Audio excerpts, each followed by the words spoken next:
بڑے ہی ادب اور احترام سے آج کے ہمارے جلسے کے مہمان مکرم فخر ملت استاد و اساتذہ شیخ الحدیث و شیخ الاسلام حضرت اقدس مولانا قاری رشید احمد صاحب اجمیری دعوت برکاتہم العالیہ کو ہم دعوت سخن دیتے ہیں کہ وہ آئے اور اپنے مفید کلمات سے ہم سب کو نوازے۔ الحمدللہ الحمدللہ وکفی وسلام علی عباده الذین اصطفى خصوصا على افضلهم وخاتم النبیین محمد الامین وعلى آلہ وصحبہ اجمعین، اما بعد، اعوذ باللہ من الشیطان الرجیم، بسم اللہ الرحمن الرحیم۔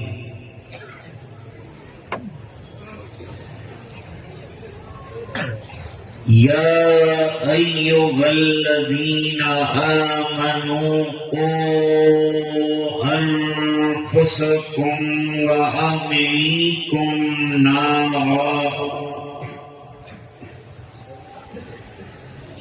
وقودها الناس والحجارة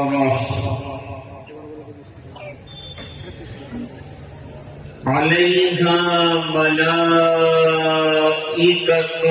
غلاظ شداد لا يعصون اللہ ما امرهم ويفعلون ما يؤمرون، صدق اللہ العظیم۔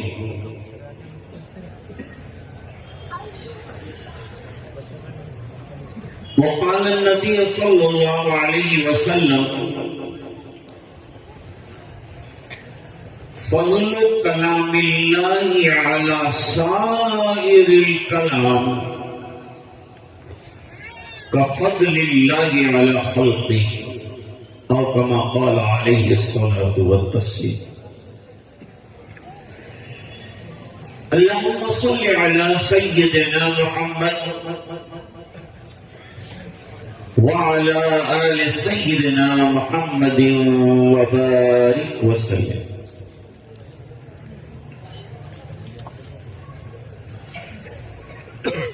شہنشی پر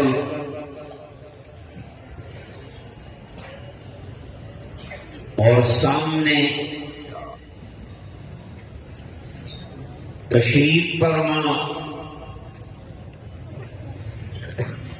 واجب احترام حضرات علماء کرام، برادران اسلام، طلباء و طالبات، اساتذہ کرام،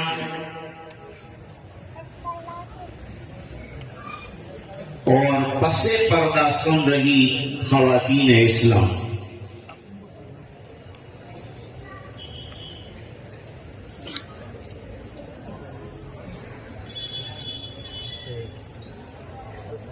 قرآنی نقطہ نظر سے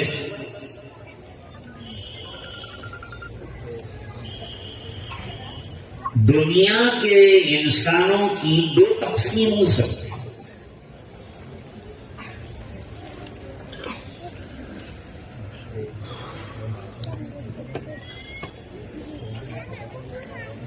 ایک فریق جنتی ہے، ایک فریق جہنمی ہے۔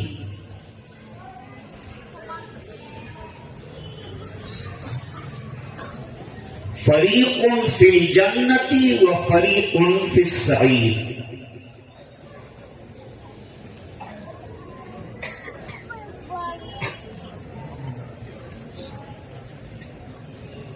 جو طبقہ جنتی ہے، تو جنت میں داخلے کے لیے ایمان شرط ہے.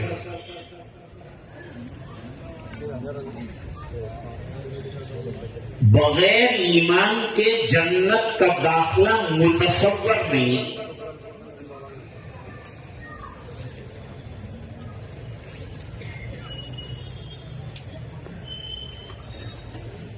اور علماء نے لکھا کہ جب ایمان ہوگا، کلمہ پڑا ہوگا، عقیدہ صحیح ہوگا، تو ایک نہ ایک دن یہ کلمے کی تاثیر یہ ہے کہ جنت میں لکھے.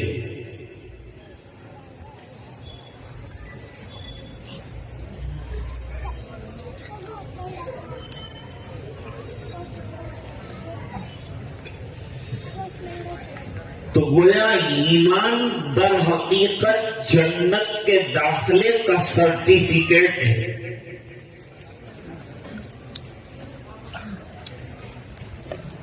لیکن جنتیں بہت سی ہیں، کئی جنتیں ہیں.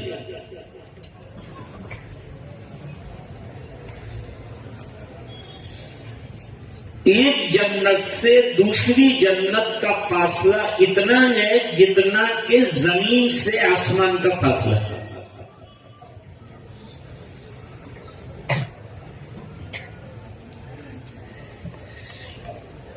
اور بندہ مومن کو اعلیٰ ترین جنت میں داخلہ چاہیے. دنیا میں انسان ہر چیز اعلیٰ طلب کرتا ہے، کپڑا اعلیٰ ہو، گھر اعلیٰ ہو، گاڑی اعلیٰ ہو.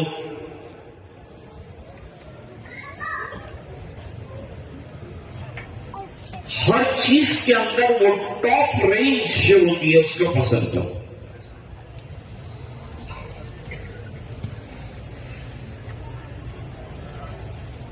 یہ جو سامنے پانی وانی جو دے رہے ہیں اس کو بالکل بند کریں.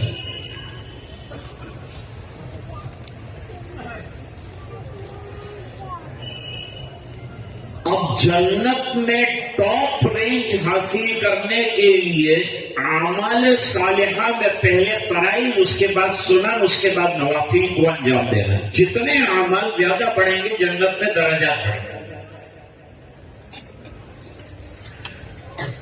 اور بیعت ہونے کا مطلب بھی یہی ہے کہ جنت میں جو درجات ہیں اس کی بلندی نصیب ہو جائے، اور وہ شیخ کی رہنمائی کے ذریعے سے وہ جو اعمال بتاتا جائے گا یہ جنت کی سیڑھیاں چڑھتا جائے گا. اس لیے شیخ کی ضرورت ہے. ورنہ بیعت ہونا کوئی ضروری نہیں، کیونکہ ایمان کے ذریعے سے آدمی جنت میں داخل ہوگا، اعمال صالحہ کے ذریعے سے اسٹیٹس بلند ہوگا.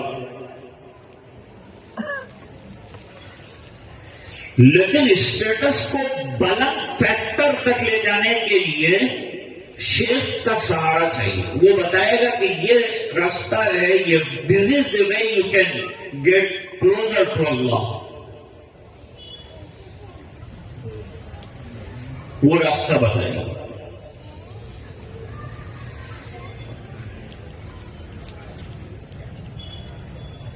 لیکن اتفاق سے آج کل مسلمان جو ہیں وہ صرف جنت کی انٹری تک اپنے آپ کو لمیٹڈ کر چکے ہیں.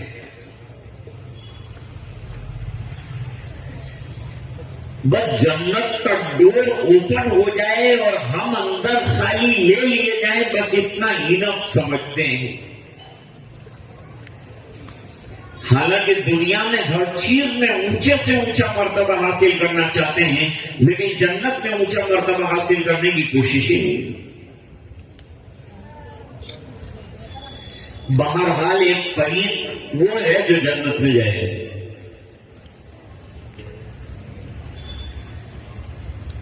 اور دوسرا وہ فریق ہے جس نے دنیا کو سب کچھ بنایا اپنا، اس کے نزدیک آخرت کوئی چیز ہی نہیں ہے.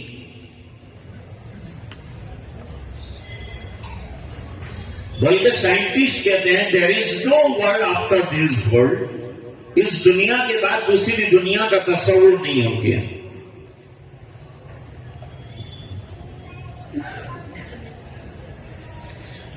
اور مسلمان کے عقیدے میں یہ ہے کہ آنکھ بند ہوئی تو ایک عالم کا اینڈ آیا، وہاں سے نیا عالم شروع ہے جو اس سے وسیع عالم ہے، اس میں جا رہا ہے، آدمی ٹرانسفر ہو رہا ہے، ٹرانسفر۔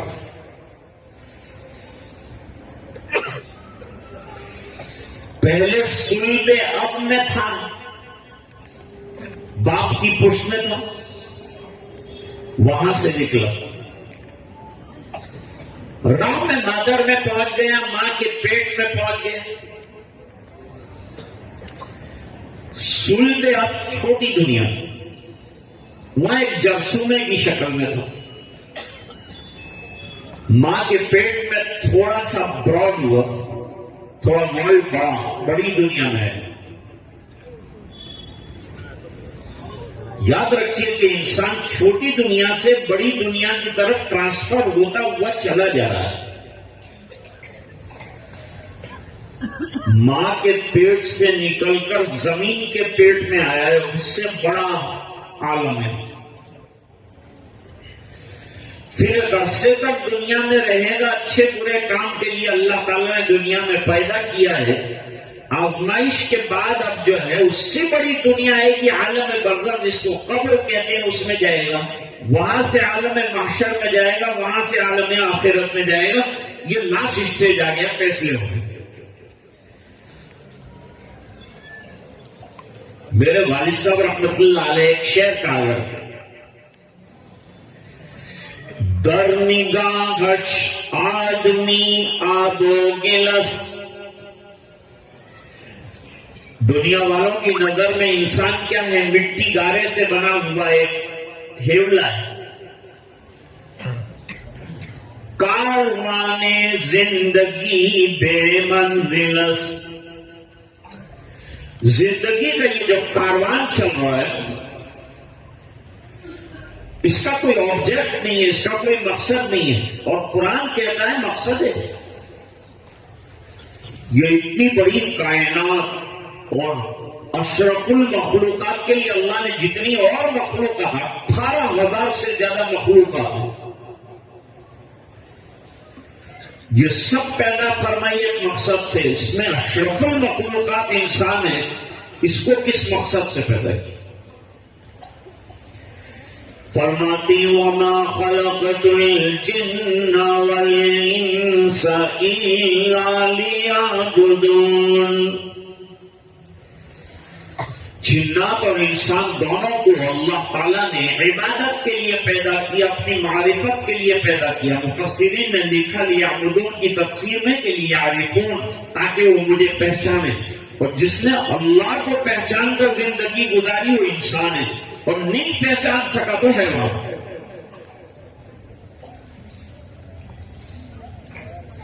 تو دنیا والے تو زندگی کے اس کاروان کو بے منزل قرار دیتے ہیں، اور قرآن کریم نے کہا کہ انسان کی دنیا میں بھی ایک منزل ہے اور آخرت میں بھی ایک مقصد، وہاں تک پہنچنا ہے۔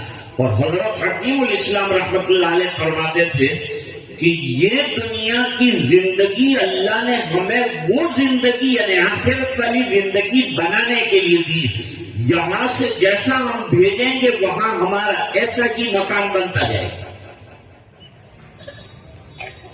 حدیث شریف میں فرمائے ایک سبحان اللہ کہنے پر جنت میں جو پلاٹ آپ کو الاٹ کیا گیا ہے اس کے اندر ایک درخت لگایا جاتا ہے، جنت کا درخت۔ اب کوئی سوچے گا کہ 1000 مرتبہ سبحان اللہ پڑھیں گے 1000 درخت لگ جائیں گے تو جگہ کتنی ہوگی؟ جنت کی جگہ بہت وسیع ہے۔ ایک ادنا جنتی کو اللہ تعالیٰ یہ دنیا جو ہے نا، پوری دنیا وما فیہا کا 10 ٹائم بیگر جو ہے وہ پلاٹ دے، اس میں کتنے درختوں کی ضرورت ہے، اس کو آباد کرنا ہے۔ اس لیے وظائف بتائے گی، جتنے وظائف پڑھو گے آپ کے جنت کے پلاٹ کے اندر جو ہے درخت لگتے جائیں گے۔ حدیث شریف میں فرمایا کہ جنت میں فرشتے ایک آدمی کا محل بنا رہے، بناتے بناتے رک گئے. دوسرے فرشتے وہاں سے گزرے تو انہوں نے پوچھا اتنا خوبصورت بنا رہے تھے مکان، رک کیوں گئے؟ جواب دیا کہ جو کرنسی آنا چاہیے تھی وہ بند ہوئی. اب دنیا کی کرنسی الگ ہے، انڈیا کی کرنسی الگ ہے، پاکستان کی کرنسی الگ ہے، قبرستان کی کرنسی اس سے الگ ہے. وہاں جو کرنسی وہ عمل صالح ہے. مکان بننا بند کیوں ہوا؟ یہاں عمل صالح رک گئے. تو ہر عمل اوپر جاتا ہے اور ہمارے جنت میں محل ہمارے عمل کے مطابق اللہ تعالیٰ اللہ اپنے شان بناتے ہیں، لیکن انسان کے اعمال کا جو ویلیویشن ہے اس کے اعتبار سے محل بنتا ہے. اللہ فرماتے ہیں لا يستوي اصحاب النار واصحاب الجنہ اصحاب الجنة هم الفائزون.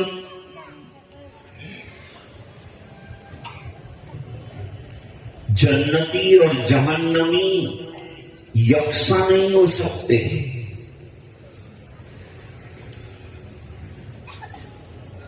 The person who is going to hell, the person going to paradise are not equal. ایک نہیں ہے. کیوں؟ جنتی کامیاب ہے جو جنت میں جا نہ سکا، ناکام ہے. کامیاب اور ناکام برابر نہیں ہو سکتا. یہ قرآن کا فیصلہ ہے. قرآن پر بچے بھی گفتگو کر رہے تھے. بہت سے علماء بیٹھے، ایک بات یاد رکھنی چاہیے. مکاتب کے جو جلسے ہیں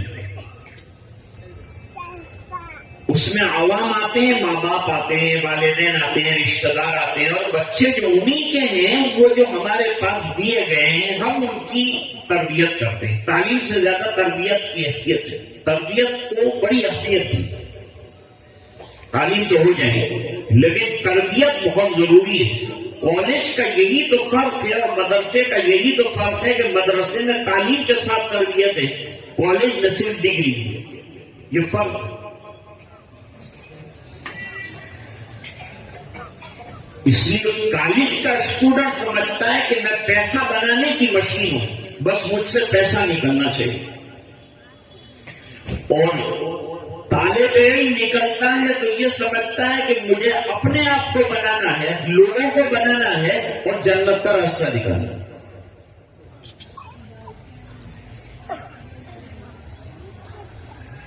میرے والد صاحب رحمت اللہ علیہ فرماتے تھے دنیا کی جتنی کتابیں ہیں ان کے ذریعے سے ڈگری ملتی ہے. اچھا، اس موڑ پر ذرا رک کر میں ایک کلیئریفیکیشن بھی دینا چاہتا ہوں کہ عام طور پر ایسا مانا جاتا ہے، لوگ مانتے ہیں کہ علماء جو ہے ہم کو پڑھنے نہیں دیتے، کالج نہیں جانے دیتے، اسکول نہیں جانے دیتے. یہ خیال غلط ہے. کوئی بھی عالم ایسا نہیں ملے گا جو آپ کو یوں کہے کہ آپ اسکول نہ جائیں، آپ کالج نہ جائیں، آپ یونیورسٹی نہ جائیں.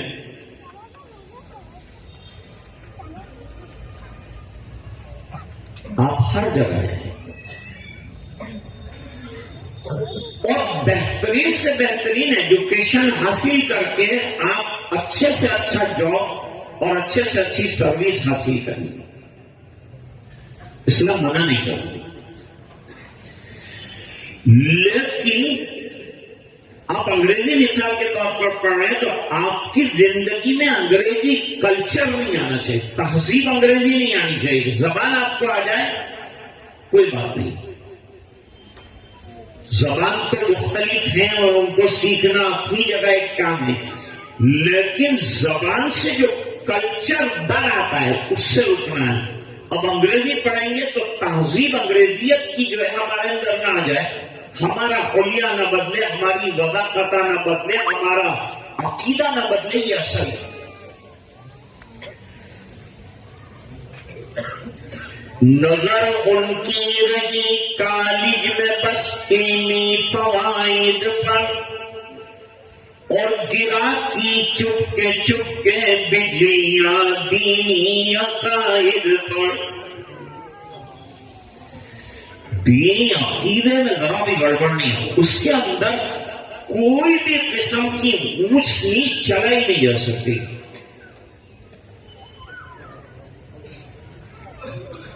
اور کالج کا ماحول جو ہوتا ہے اس میں ہر مذہب کا انسان آتا ہے، ہر مسلک کے لوگ آتے ہیں، اور ہر آدمی اپنی بات منوانا چاہتا ہے۔ ظاہری بات ہے کہ اگر آپ کا عقیدہ کمزور رہا، آپ مکتب میں اچھی تعلیم اور عقیدہ حاصل کر کے نہ گئے، کیونکہ مکتب کا ایک مقصد جو ہے عقیدے کی پختگی، تو پھر ایکسٹرے نہیں ہوں گے، وہ آپ کا دماغ خراب نہیں کر سکے گا، آپ کا ذہن تبدیل نہیں کر سکے گا۔ یہ بڑی اہم بات۔ تو اسلام اچھی تعلیم سے نہیں روکتا، لیکن اسلام دوسروں کی تہذیب آپ اسلام میں گھسیڑنا چاہیں اس کو بھی پسند نہیں کرتا۔ کسی کا کلچر ہم کو نہیں چاہیے، کسی کی تہذیب ہم کو نہیں چاہیے۔ اے تماشا داغے عالم روئے تو گیا بغرے تماشا می روی۔ ہم کو اللہ نے رہنما اور مقتدا بنا کے بھیجا ہے، ہم کو پورے عالم کی رہبری کرنی ہے، اور دنیا سے سب کتاب ختم ہو جائے لیکن کتاب و سنت موجود ہو تو دنیا کو ایسٹیبلش کیا جا سکتا ہے، نئے سرے سے بنایا جا سکتا ہے۔ اتنا قرآن کریم کے اندر ہمارے پاس مواد موجود ہے۔ اور ایک غلط فہمی اور بھی دور کرنا چاہتا ہوں، مسلمان سمجھتے ہیں قرآن ہمارا ہے، ہماری کتاب نہیں، تمہاری کتاب نہیں، پورے عالم کی کتاب ہے۔ ہدی للناس ہدی للعالمین، قرآن پوری دنیا کے لیے، جو بھی اس کو پڑھے گا ہدایت حاصل کرے گا۔ اور جنت میں، جنت اللہ تعالیٰ نے انلمیٹڈ رکھی ہے اور بہت وسیع رکھی ہے، جو کلمہ پڑھے گا جنت کا داخلہ اس کے لیے ہوگا، اس کے اندر کوئی پارٹیشن تو ہے۔ اس لیے یہ سمجھنا کہ قرآن مسلمانوں کی کتاب ہے، یہ صحیح نہیں ہے، سب کی کتاب ہے۔ یہ بات الگ ہے کہ ہم عقیدے کے اعتبار سے قرآن کریم کو سب سے بڑی کتاب اپنی اور آخری کتاب سمجھتے ہیں، وہ دوسری بات۔ باقی جو پڑھ لے قرآن کریم اس کا، جو عمل کر لے ایمان لے آئے اس کا۔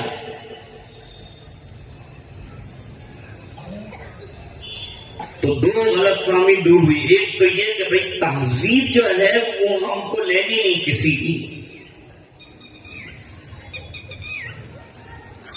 خواجہ عزیز الحسن مظلوم رحمت اللہ علیہ ڈیپیوٹی کلیکٹر تھے، کاریں ساتھ چلتی تھی، پولیس ساتھ چلتے تھے، لیکن حکیم الامت کے یہاں گئے، وہ سب ڈیپیوٹی بنا، انگریزوں کے زمانے کا ختم ہو گیا اور بالکل صوفی صافی بن گئے، اور اسی ٹوپی کے ساتھ اور صافے کے ساتھ اور کرتے اور پیجامے کے ساتھ جو ہے وہ اسی شان کے ساتھ اپنی آفس میں جا کر بیٹھے۔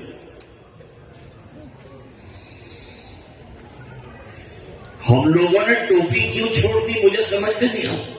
اب تو ٹوپی کے خلاف لوگ استدلال کرتے ہیں، نماز میں ٹوپی ضروری نہیں، میں کہتا ہوں ضروری ہے۔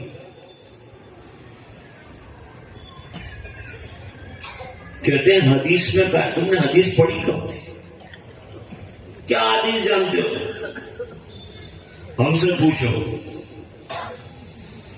ابن ماجہ میں روایت موجود ہے، بخاری شریف میں روایت موجود ہے، حضور پاک صلی اللہ علیہ وسلم نے مسح فرمایا تو اپنے امامے کو اونچا کیا اندر ہاتھ ڈال کر تر انگلیاں سر پر لگائیں اور پھر اوپر سے امامے کے اوپر بھی تر ہاتھ لگایا.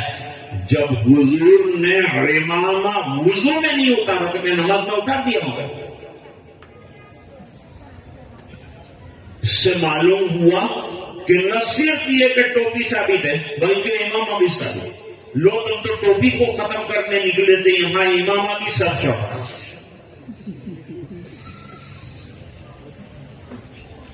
بات کو سمجھا تھوڑا سا. ہاں تو میرے والد صاحب رحمت اللہ علیہ فرماتے تھے. ابھی ایک بات بتاتا ہوں. وہ یہ کہ دنیا کی جو اسٹڈی ہے، آپ گریجویشن کر رہے ہیں، گریجویشن کے ذریعے سے بعد میں آپ کو ڈگری حاصل ہوگی. ڈگری کیوں حاصل کی جاتی ہے؟ تاکہ نوکری اچھی مل جائے. بھائی فلان ڈگری لیں گے تو یہ نوکری، فلان ڈگری لیں گے تو یہ ڈاکٹر بنیں گے تو یہ کریں گے، ایم بی بی ایس بنے تو یہ کریں گے، ایم ڈی بنے تو یہ کریں گے. یہ سب ڈگریوں کا نتیجہ ہے کہ بھائی یہ اس لیول تک جائے گا، تنخواہ کے اعتبار سے وہ اس لیول تک جائے گا. اچھا، یہ تو دنیاوی اعتبار سے حاصل ہو گیا، لیکن مسلمان یہاں تک ٹھہرتا نہیں. مسلمان کا سفر اتنا نہیں ہے کہ ڈگری سے کرسی، کرسی سے نوکری. اتنا سفر ہم کو منظور نہیں. ہم تو اور سفر کرنا چاہتے. وہ سفر ہے جنت. ہم کو تو ایسی ڈگری چاہیے جو ہمیں جنت میں لے جائے. اور دنیا کی کتابیں آپ کو نوکری تک تو لے جا سکتی ہے، جنت تک نہیں لے جا سکتی. اور ایمان والے کا نقطۂ نظر ہمیشہ جنت رہے. اسے جنت میں جانا ہے، اللہ کو راضی کرنا ہے اور آخرت کی فکر کرنا ہے. یہاں سے دو ڈپارٹمنٹ بن جاتے ہیں. ایک دنیا کا ڈپارٹمنٹ ہوا جو صرف دنیا کی فکروں میں لگا ہے، اور ایک ڈپارٹمنٹ دنیا کا ایسا ہے کہ بہت بڑا گروپ اور ماس ایسا ہے جو صرف آخرت کی فکر کرتا ہے. دنیا کی فکر کو یہ سمجھتا ہے کہ وہ ضرورت ہے اور آخرت کو مقصد سمجھتا ہے اور مقصد سمجھ کے کرتا ہے. اکبر الہآبادی کہتے ہیں، فلسفی کہتا ہے کیا پروان کا مذہب گیا، میں یہ کہتا ہوں کہ بھائی یہ گیا تو سب گیا. مذہب اصل، سب چیزیں ضمنی. آدم علیہ السلام دنیا میں آئے تو اللہ نے آدم علیہ السلام کو جتنا ان کو رزق کی ضرورت تھی عطا فرمایا. پھر اولاد آئی تو ان کے رزق کا نظام ہوا، پھر ان کی اولاد بڑھی تو اور رزق کا انتظام ہوا، پھر تعداد بڑھی اور رزق کا انتظام ہوا. آج کروڑ اور ارب دنیا کے اندر لوگ موجود ہیں اور مخلوق موجود ہیں، اور ظاہری بات ہے کہ اللہ سبھی کا انتظام کرتا ہے. تو جو کروڑوں کا انتظام کرتا ہے کلمہ پڑھنے والے کا انتظام نہیں کرتا.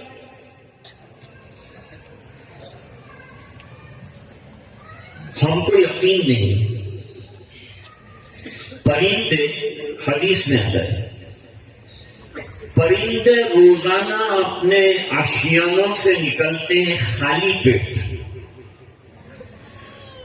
اور پھر الگ الگ پھلوں سے رس لیتے ہیں، پھل پھول کھاتے ہیں، بہترین غذا نیچرل کھاتے ہیں، اور شام کو گھر آ جاتے ہیں پیٹ بھر کر. لیکن وہ جو بیلنس نہیں کرتے.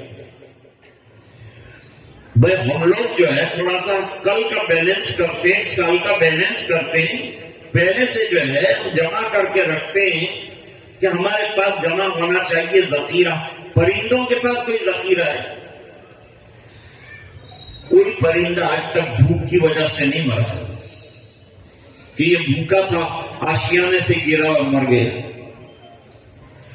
کوئی دور انسانی ایسا ہے کہ اس میں وہ بھوک سے مرے، لیکن انسان کبھی بھی، یہ پرندہ جو ہے کبھی بھی جو ہے بھوک سے نہیں مرا. سرکار نے فرمایا اتنا یقین جتنا کہ پرندوں کو اللہ کی ذات پر ہے کہ کل جس نے کھلایا تھا آج بھی کھلائے گا اور آئندہ کل بھی کھلائے گا، اتنا یقین آ جائے تو خدا کی قسم گھر کے اندر روزیاں نہیں۔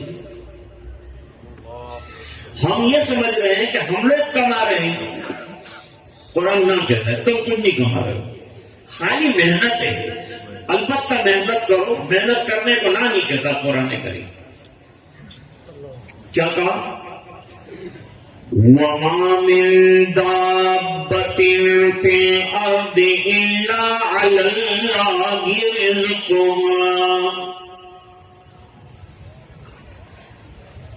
زمین میں جتنے جانور اور جتنی مخلوق ہیں، اللہ نے سب کے رزق کا انتظام اپنے ذمے لیا ہوا ہے کہ میں سب کو روزی پہنچاؤں گا۔ ان اللہ هو الرزاق ذو القوة المتین۔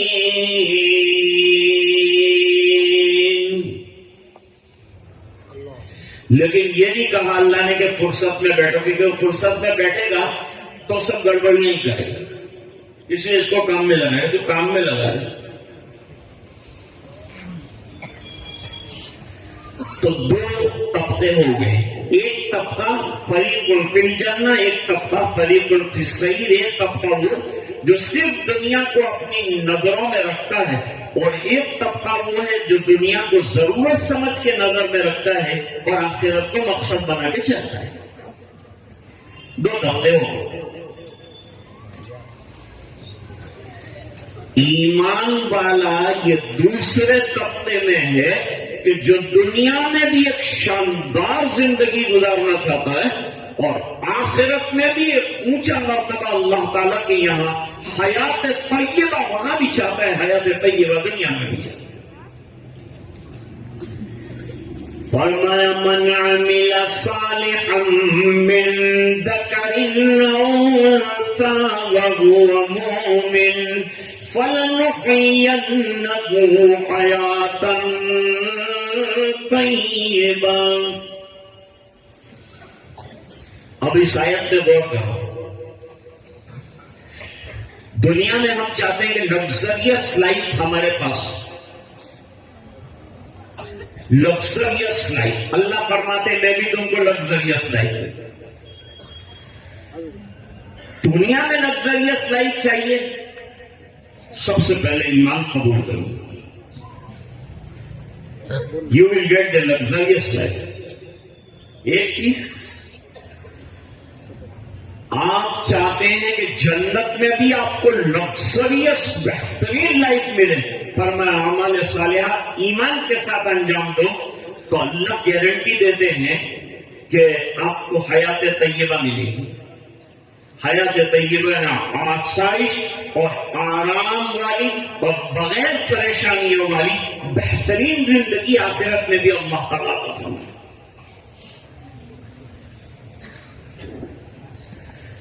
حضرت خدیجہ رضی اللہ تعالیٰ عنہا نے ایمان قبول کرنے کے بعد، حضور پر ایمان لانے کے بعد، زوجہ تو تھیں، وہ رفیقہ حیات تو تھیں، ام المومنین بھی بنی، لیکن اللہ نے مال بہت دیا تھا۔ اس مال کی بنیاد پر مکے کے سردار 2 مرتبہ کی اس بیوہ سے شادی کرنا چاہتے تھے، لیکن اس نے شادی نہیں کی۔ اور شادی کے لیے جناب رسول اللہ صلی اللہ علیہ وسلم کو چوائس کیا۔ ایک جملہ ذرا اس موقع پر سنتے جائیں۔ سائنس والے کہتے ہیں انسان دنیا میں بائی چانس آیا ہے، بائی چانس ایسے ہی آئے۔ اور علماء کہتے ہیں کہ انسان دنیا میں اللہ کے منتخب کرنے کے بعد بائی چوائس آیا، بائی چانس نہیں آیا،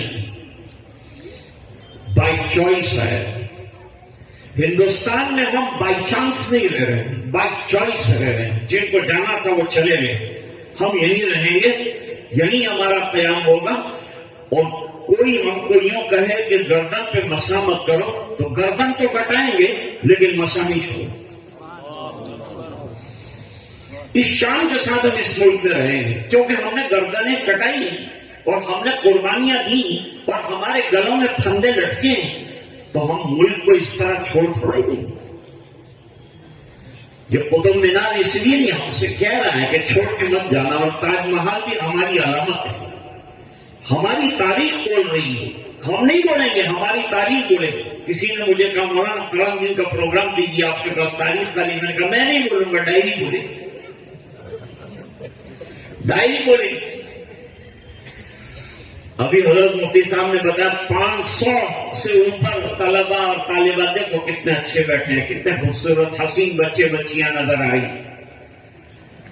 ارے سنو بات, ہمارے ایک عزیز ہیں, وہ عزیز کیا کہتے تھے, ان کے پاس جو ہے 2-3 بھینسیں تھی, وہ روزانہ دھوتے تھے, دودھ نکلتا تھا یہ وہ دوسرے جو دوست تھے ان کے پاس 100 بھینسیں تھی. تو وہ 2 بھینسوں والے سے کہتے تھے کہ تمہارا مکتب ہے, ہمارا دارالعلوم ہے.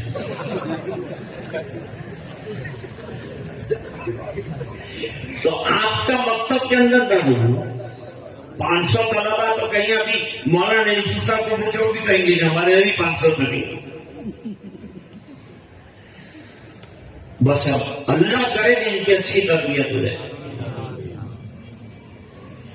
تو میں عرض کر رہا تھا کہ حضرت خدیجہ ایمان لائی سرکار کے اخلاق کو دیکھا, اور شادی کی سرکار کے اخلاق کو دیکھا, اور اخلاق عالیہ دیکھنے کے بعد نکاح کیا, اور جتنا مال تھا حضرت خدیجہ رضی اللہ تعالی عنہا نے وہ سب جناب رسول اللہ صلی اللہ علیہ وسلم کے قدموں میں ڈال دیا. حضور کے پاس مال نہیں تھا لیکن خدیجہ کا مال آیا, اللہ نے مال جا کر. أَلَمْ يَجِدْكَ يَتِيمًا فَآوَىٰ وَوَجَدَكَ ضَالًّا فَهَدَىٰ وَوَجَدَكَ عَائِلًا فَأَغْنَىٰ. ہم نے آپ کو غریب و مفلس عیالدار پایا, بس حضرت خدیجہ کے مال سے مالدار کر دیا.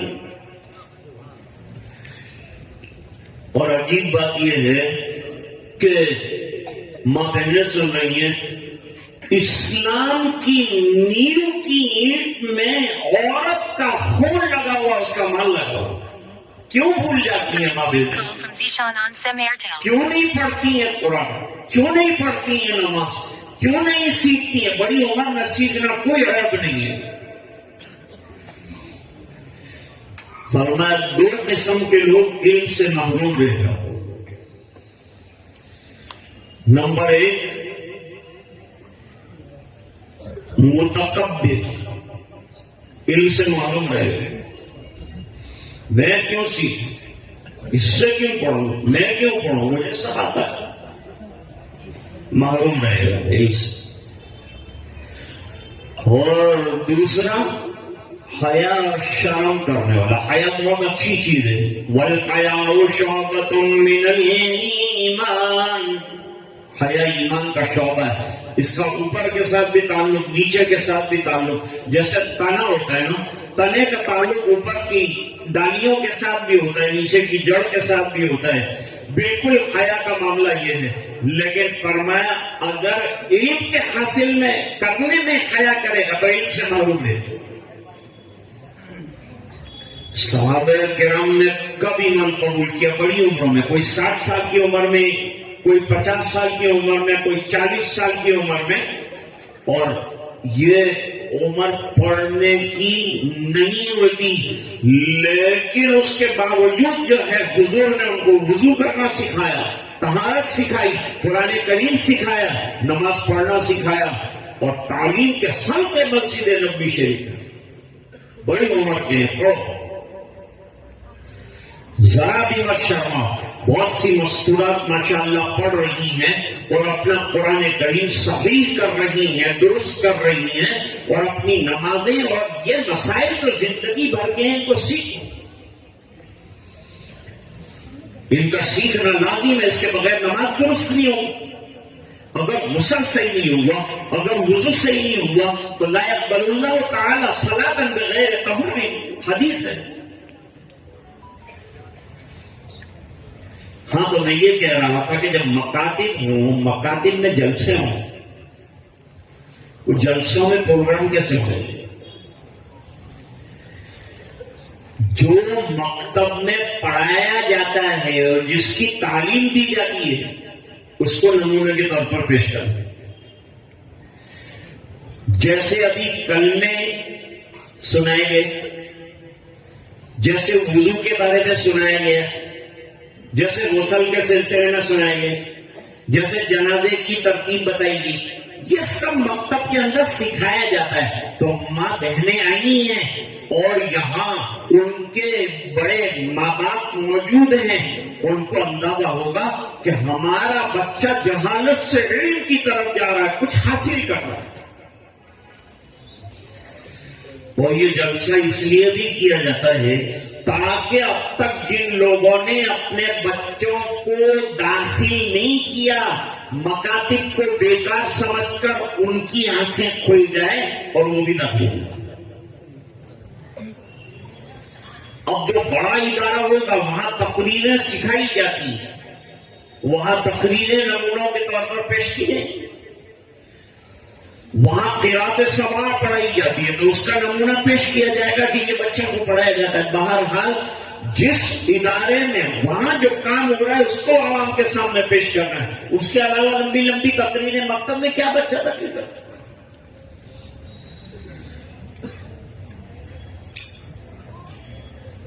تو سب سے بڑی فکر مسلمان کو کس بات کی ہونی چاہیے؟ یہ تو پیغام میرا پہنچا ہوگا اب تک کہ فکر آخرت ہونی چاہیے۔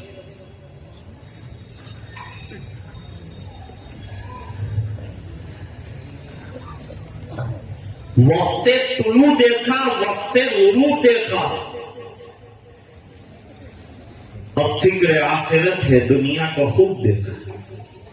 دیکھ لیا دنیا کیا دیکھا؟ یہاں جوانوں کے جنازے جاتے ہوئے دیکھے، بوڑھوں کے جنازے جاتے ہوئے دیکھے، گھر خالی ہوتے ہوئے دیکھے، کروڑ پتی کو خالی ہاتھ جاتے ہوئے دیکھا۔ میرا ایک دوست ہے، کروڑ پتی، اس کے پاس کتنا پیسہ اس کو خود معلوم نہیں ہے، ایک جھٹکا آیا کورونا میں بیچارہ چلا گیا، سب محلہ وہ گاڑیوں کا لین لگا ہوا، دعوت کے ساتھیوں کے لیے اس کا سفید لگا رکھی تھی گاڑیوں کی، جب بھی دعوت کے ساتھی جماعت آئے گی اس کا پیٹرول، اس کا ڈرائیور، اس کی گاڑی، اور پورے ملک میں گھماتا تھا۔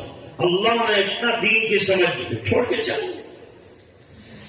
دوستو یہ سب دنیا چھوڑ کر جانا ہے، اور آنکھ بند ہونے کے بعد والی جو زندگی اس کی تیاری کی، اس کی فکر کی۔ فکر وہ باقی کر آج ہی بے خبر، کل نہ کر کل کی کل کا بھروسہ نہیں، کل نہ آئی کبھی اور نہ آئے گی کل، کل تو کیا ایک پل کا بھروسہ نہیں۔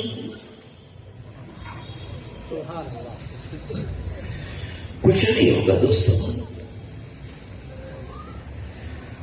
سب تھاٹ دھرا رہ جائے گا جب لات چلے گا بنجارا۔ یہ خوبصورت اینک بھی لوگ اتار کر رکھ دیں گے، اور سونے کی انگوٹھی پہن رکھی ہے وہ بھی نکال کے رکھ دیں گے، اور گلے میں 10 تولے کا چمپا کلی کا ہار پہنا ہے وہ بھی اتار کر رکھ دیں گے، اور بڑی زبردست انار کلی کا ڈریس پہنا ہے وہ بھی کاٹ کے سخت کپڑے کے اندر لپیٹ کر قبر کے حوالے، مٹی کے حوالے کرتے ہیں۔ پھر قبر کیا کرے گی؟ یا تو قبر تیرے ایمان کی وجہ سے تا حد نظر وسیع ہو جائے گی اور جنت کا باغ بن جائے گی، اور نہیں تو تنگ گڑا بن جائے گی۔ وہاں کام کیا ہے؟ وہ فکر آخرت کی ہوگی، وہ نمازیں کہیں سرانے سے آ جائے گی، سر پہ قرآن اٹھایا ہوگا تو سرانے سے وہ آ جائے گا، عذاب کے فرشتوں کو روک دے گا، نہیں تم اسے نہیں چھیڑ سکتے اس بنا پر کہ مجھے پڑھا ہے اس نے قرآن شفاعت کرے گا قیامت کے دن، روزہ شفاعت کرے گا قیامت کے دن، جب کہ روح کا عالم ہوگا کوئی پوچھنے والا نہیں ہوگا، ایک ایک نیکی کے نعرے پڑھ رہے ہوں۔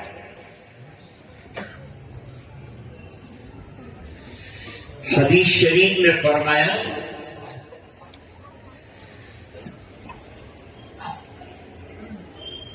کہ قرآن کریم اور روزہ دونوں سفارش کریں۔ قرآن کریم کھڑا ہو جائے گا اللہ تعالیٰ کے دربار میں، ایک شکل دے دیں گے اللہ تعالیٰ، ہر چیز کو آخرت میں ایک شکل ملنے والی، ہر چیز کی ایک شکل ہو۔ حدیث شریف میں ہے، شاہ ولی اللہ صاحب نے حجت اللہ البالغہ میں لکھا کہ جو روزانہ سورہ بقرہ اور آل عمران کی تلاوت کرے گا قیامت کے دن پسینوں کے دن میں یہ دو صورتیں پڑھنے والے کے سر پر بادل کی طرح سایہ پکڑ ہو۔ اس سے پتا چلا کہ اور جنت میں بھی پڑھنا تو رہ گئی، جنت میں بھی پڑھنا۔ دلیل تو یہ حضرات جانتے ہیں، میں تھوڑا سا بتا۔ حافظ قرآن کریم کو اللہ تعالی جنت میں اونچے مقام پر چڑھنے کا چانس دے، موقع دے۔ اب حدیث میں ہے اس کا جنت میں جانا تو طے ہو گیا، یہ جنت تو مل گئی اس کو، لیکن جنت میں اس کو اعلیٰ مقام پر جانا ہے۔ میں کہہ رہا تھا نا کہ اعلیٰ مقام ہر چیز کے اندر، باڑی اچھی، گاڑی اچھی، جاڑی اچھی، تو پھر ظاہری بات ہے کہ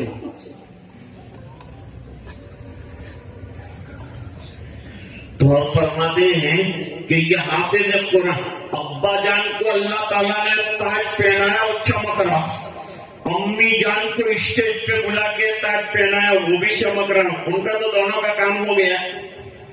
ان کو تو جو دنیا میں بیچاروں کو کوئی پوچھتا نہیں تھا، بچوں نے قرآن ختم کیا، کسی نے مبارکباد نہیں دیا، اللہ فرماتے سب کا قرضہ میں چکاتا ہوں، ایسا تاج دیتا ہوں کہ آفتاب بھی نہ، ایسا تاج میں دیتا ہوں اور ایسا گارڈ آف آنر دیتا ہوں کہ دنیا میں کسی نے نہیں دیا ہوگا۔ دنیا میں بے تاج رہے تو جنت میں تاجدار بنا دی۔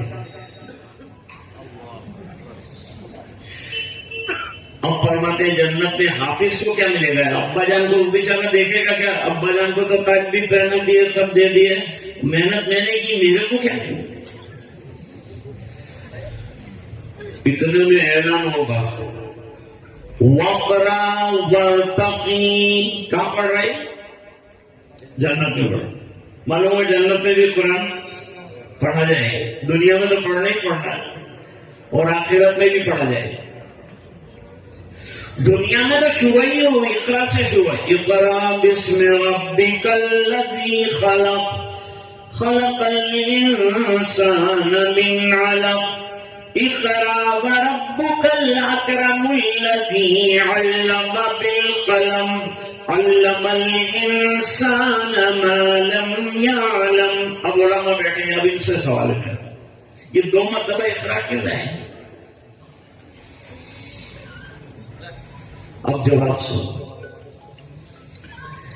پہلا اقرا نو پڑھے ہوئے لوگوں کے لیے، جنہوں نے پڑھا نہیں ان کو آرڈر دیا جا رہا ہے کہ پڑھو بھائی پڑھو، لیکن اللہ کا نام لے کے پڑھو۔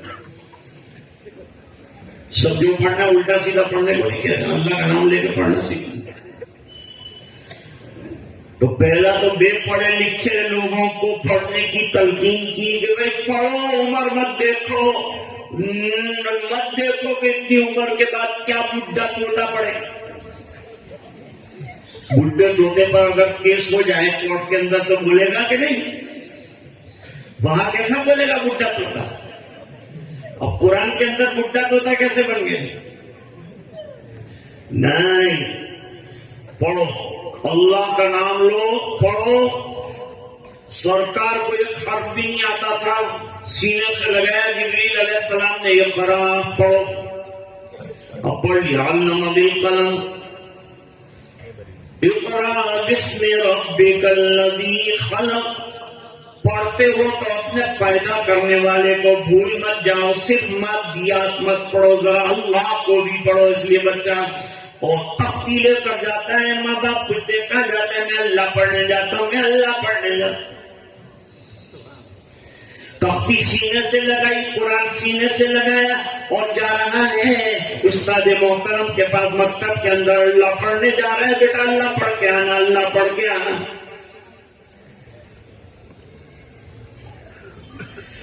اور یہاں سے نکلتا ہے تو کے جی میں جاتا ہے، کے جی نرسری، اس میں جاتا ہے۔ کے جی نرسری کے اندر ابا جان نے بڑا پشتارا لیا اور پش کے پیچھے اس کو باندھ دیا۔ کہاں جاتا ہے بیٹا؟ کے جی میں جا رہا ہوں۔ کتنے کے جی کا تیرا بستا ہے؟ جتنا اس کا وزن نہیں اس سے زیادہ کہ وہ بستے کا وزن، وہ لے کے کے جی پڑھنے جا رہا ہے۔ اور یہ تختی لگائی سینے سے، قرآن لگایا سینے سے۔ یہ جا کر اس بچے نے بتایا کہ ابا میں قرآن کو زندگی بھر سینے سے لگاؤں گا، اور وہ پشتارا پیچھے ڈالنا ہے، وہ دنیا کو پیچھے چھوڑ دیں۔ اس لیے وہ پش کے پیچھے رکھا کہ اس کو پش کے پیچھے ڈالنا ہے، اس کو سینے سے لگا کے سینے میں اتارنا ہے۔ تو فرمایا قرآن کریم سفارش کرے گا اللہ کے دربار میں اور کہے گا کہ اس کو میں نے رات کو کھڑا رکھا، رمضان میں رات کو کھڑا رکھا، اس نے پڑھا مجھے، اس لیے حافظ قرآن کے لیے ضروری ہے کہ وہ قرآن کریم کا دور کرتا رہے۔ اب یہ بچوں نے بچیوں نے قرآن شریف ختم کر دیا، ختم نہیں ہوتا، قرآن کے لیے زندگیاں ختم کرنی پڑتی۔ قرآن کریم کے لیے زندگیاں ختم کرنی پڑتی ہے، قرآن ختم نہیں ہوتا۔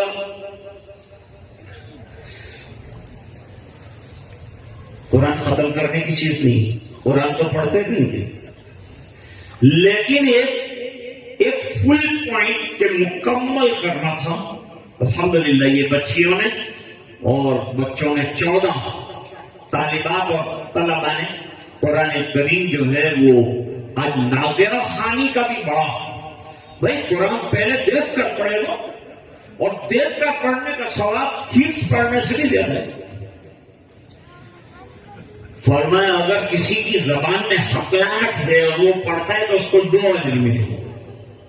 ایک حقلانے کی وجہ سے جو تکلیف اٹھاتا ہے قرآن کے لیے اس پر 1 اجر ملے گا، اور دوسرا قرآن کریم پڑھ رہا ہے اس پر دیکھے گا تو آنکھوں کو نورانیت نصیب ہوگی، اور پڑھے گا تو زبان کو نورانیت نصیب ہوگی، اور سوچے گا تو دماغ کو نورانیت نصیب ہوگی، اور جہاں پڑھے گا وہاں نور ہی نور ہو جائے گا۔ فرمایا قد جاءکم من اللہ نور وکتاب مبین۔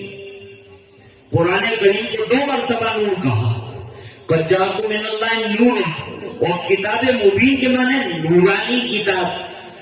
نور مبین بھی قرآن اور کتاب مبین بھی قرآن، نور علی نور، اللہ نور السماوات والارض، وہاں نور السماوات والارض۔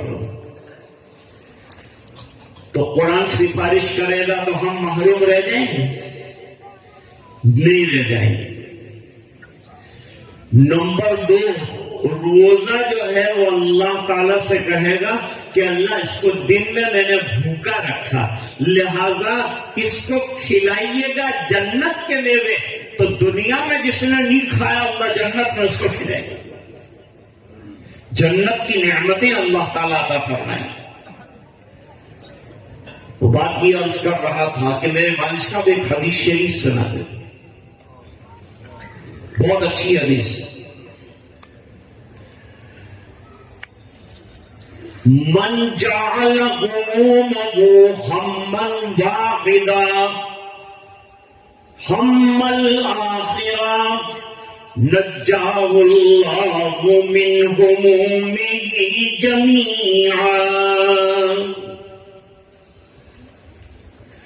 جس نے اپنی تمام فکریں ایک فکر کے اندر ڈال لی، آخرت کی فکر، چلتا ہے تو آخرت کی فکر، سوتا ہے تو آخرت کی فکر، اٹھتا ہے تو آخرت کی فکر۔ جیسے ایک نمازی سوتا ہے تو نماز کے وقت کا خیال، اٹھتا ہے تو نماز کے وقت کا خیال، یہ آخرت کی ہر وقت سے نماز کا خیال ہے۔ میں کہہ رہا تھا کہ مال لگا حضرت خدیجہ رضی اللہ تعالیٰ عنہ کا، مال بھی لگایا ہے خواتین نے، اور حضرت سمیہ نے سب سے پہلے جو ہے اپنی جان بھی اسلام کے لیے نذرانے کے طور پر پیش کی ہے۔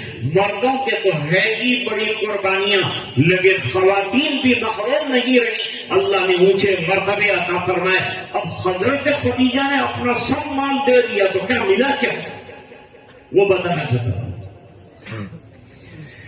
حدیث شریف میں فرمایا کہ نبی کریم صلی اللہ علیہ وسلم کا ارشاد ہے، آپ صلی اللہ علیہ وسلم نے فرمایا کہ میری خدیجہ کو اللہ تعالیٰ نے جنت کے وسط میں موتیوں کا سفید محل عطا کیا، یہ عطا فرمایا۔ تو حدیث ہے کہ جس نے اپنی تمام فکریں سمیٹ کر صرف ایک فکر اور لی، آخرت کی فکر، اللہ تعالیٰ اس کو دنیا کی فکروں سے بے نیاز کر دے، دنیا کی فکروں سے اسے آزاد کر دے۔ تو عرض کر رہا تھا کہ آج میں نے آپ کے سامنے قرآن کریم کی ایک آیت پڑھی جس میں اللہ تعالی ذمہ داروں کو ان کی ذمہ داری کا احساس دلاتا۔ اللہ فرماتے یا ایھا الذین آمنوا، اے ایمان والوں۔ کیوں ایمان والوں کو خطاب کرتے؟ فائدہ ایمان والے اٹھاتے ہیں، اس لیے ایمان والوں کو خطاب کرتے ہیں۔ فرمائے اقرأ بسم ربک الذی خلق، نہیں پڑھیں گے تو پڑھنا شروع کرو، پڑھنا حاصل کرو۔ دوسری مرتبہ فرمائے اقرأ وربک الاکرم، فرمایا پڑھ لیا ہے تو اور پڑھو، پڑھنا ختم نہیں ہوتا، جیسے قرآن ختم نہیں ہوتا۔ تو پہلے میں نہ پڑھنے والے کو کہا، دوسرے میں پڑھنے والوں کو کہا کہ اور پڑھو اور پڑھو، فارغ نہیں ہو گئے، مطالعہ کرو، کتابیں دیکھو، اپنے علم کو آگے بڑھاؤ، پانی پلاؤ تو یہ پودا تناور درخت بن جائے گا۔ اب سمجھ گئے اقرا کے دو نام، اور اس کی بڑی لمبی تفصیل ہے۔ تو عرض کر رہا تھا کہ اللہ فرماتے ہیں ایمان کرو۔ میری اردو تو آپ کو سمجھ میں آ رہی ہوگی شاید۔ قوا انفسکم، پہلے اپنے آپ کو بچاؤ۔ کوئی بھی خطرہ آتا ہے تو آدمی سب سے پہلے اپنے آپ کو بچاتا ہے، اس کے بعد اپنی فیملی کو سوچتا ہے کہ ان کا کیا ہوا، پہلے تو خود کے بچنے کی فکر کرتا ہے، پھر فیملی فوراً یاد آ جاتا ہے۔ فیملی کتنی یاد آتی ہے، موبائل لے کے بیٹھا ہے بیان کے اندر، فون آیا ایک دم اٹھ کے جاتا ہے، ارے بھائی کس نے فون کیا؟ وائف نے۔ میں نے کہا یہ نائف ہے، تجھے کاٹ ڈالے گا، وائف نہیں۔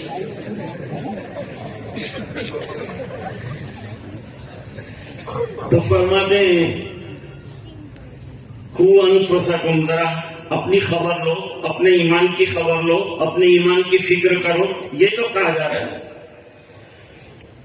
اور اپنے گھر والوں کا بھی خیال رکھو، اس کی ذمہ داری ہے تمہارے اوپر کہ اپنے گھر والوں کا خیال رکھو، آنکھ سے بچاؤ۔ آنکھ کا ہے یہ ہم بیٹھے یہاں کہ آنکھ تو مجھے نظر نہیں۔ علماء نے لکھا ہر گناہ آگے، ہر گناہ آگے، کیونکہ وہ آگ میں جانے کا سبب ہے۔ یہی گناہ تو آگ میں لے جائے گا، وہ گناہوں کے کلندے جمع ہوں گے تو پھر وہ جہنم کی طرف جائیں گے، سزا ہوگی۔ سزا کس پر ہوگی؟ گناہ پر ہوگی۔ اور گناہ کیا ہے؟ فرماتے یہی کئی آنکھوں کا گناہ، زبان کا گناہ، کان کا گناہ، دل کا گناہ، جسم کا گناہ، گناہوں کا کوئی ٹوٹا نہیں ہے دوستو، لیکن اللہ نے اعمال صالحہ کو بہت آسان کیا. آپ نکل گئے راستے میں، السلام علیکم السلام علیکم 100 مرتبہ کر لیا، آپ کے پاس معلوم نہیں 2000 نیکیاں جمع. نیکیاں لینا چاہتے ہو تو راستہ آسان ہے، نہیں کرنا چاہتے تو اس کے لیے کچھ بھی نہیں. کیسے گلے رقیب کے اور کیا تانے اقربا، تیرا ہی جی نہ چاہے تو بہانے آگا.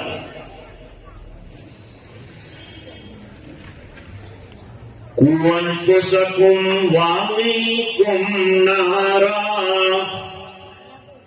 اپنے آپ کو بچاؤ آگ سے اور اپنے فیملی ممبرز کو بچاؤ آگ سے. جو رسپانسیبل لوگ ہیں، جو ذمہ دار، باپ رسپانسیبل ہے، ماں رسپانسیبل ہے، تو they should take the responsibility upon the shoulders and they have to protect their family from the hell. اپنے بچوں کو، اپنی اولاد کو، اپنی اولیاء کو جہنم سے بچاؤ. چوپاٹی لے جاتے ہو، گھومنے لے جاتے ہو، شادی کی بیچارے وہ لڑکی تلاش کرنے گئے تھے تو لڑکی والوں نے کیا کہا؟ 2 سوال پوچھے. لڑکے کا بینک بیلنس کتنا ہے؟ دماغ کا بیلنس صحیح نہیں تھا اس کا، وہ نہیں پوچھا. لیکن بینک بیلنس کو کہ بھائی میری لڑکی دینے کا تو اس کا بینک بیلنس کتنا ہے. دوسرا سوال یہ کہا کہ پھٹ پھٹ یہ پر میری لڑکی کے بال اڑتے ہوں گے تو پھرنے لے جائے گا کہ نہیں، اور یہ ہوٹل وہ ہوٹل وہ ہوٹل میں کھلائے گا کہ نہیں کھا اس کے لیے. لیکن یہ نہیں پوچھتا کہ یہ لڑکی نماز پڑھتی ہے کہ نہیں.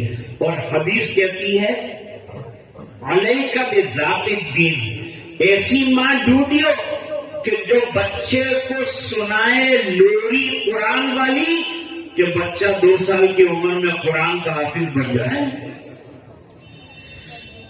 ارے مصر میں ایک علاقہ ہے،